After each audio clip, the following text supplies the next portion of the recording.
Swine flu, जिसे swine flu pandemic भी कहते हैं और कहीं जगह इसे ग्लोबल फ्लू आउटब्रेक भी कहा जाता है। इसका पहला केस अप्रैल 2009 में मैक्सिकन में रिपोर्ट हुआ और साइंटिस्ट ने इसे शनाख्त किया और इसे स्ट्रेन ऑफ फ्लू कहा, जिसे हम H1N1 के नाम से जानते हैं, जो कि इससे पहले 1918 में स्पेनिश फ्लू के नाम से आया था।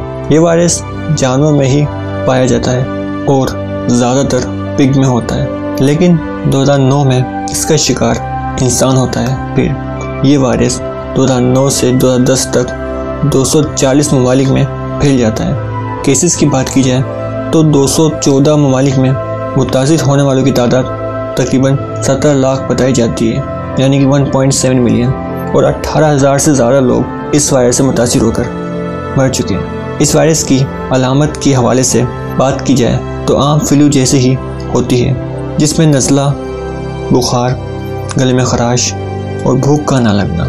इस वायरस का फैलने का अमल बहुत सुस्त होता है और इस वायरस से मुतासिर होने वाला शख्स खुद ही ठीक हो जाता है। तभी इसकी शरह अमवात बाकी फ्लू से कम देखने को मिली।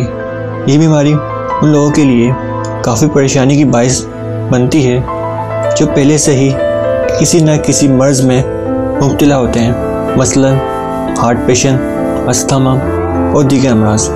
और अब इस बीमारी से परेशान होने की ज़रूरत नहीं, क्योंकि अगस्त 2010 में WHO ने वाज़ेह ऐलान कर दिया है कि ये बीमारी ख़त्म हो चुकी है और इसकी वैक्सीन भी बन गई है, जो कि 6 माह के बच्चों से लेकर बड़ी उम्र के लोगों को दी जाती है, जो कि इंजेक्शन और नस्ल स्प्रे में मौजूद है। मिलते हैं एक अनदर वीडियो के साथ। अपना बहुत ज़्यादा ख्याल रखिएगा। वीडियो पसंद आने की सूरत में अपनी कीमती राय कमेंट सेक्शन में ज़रूर बताइएगा। अल्लाह हाफिज़।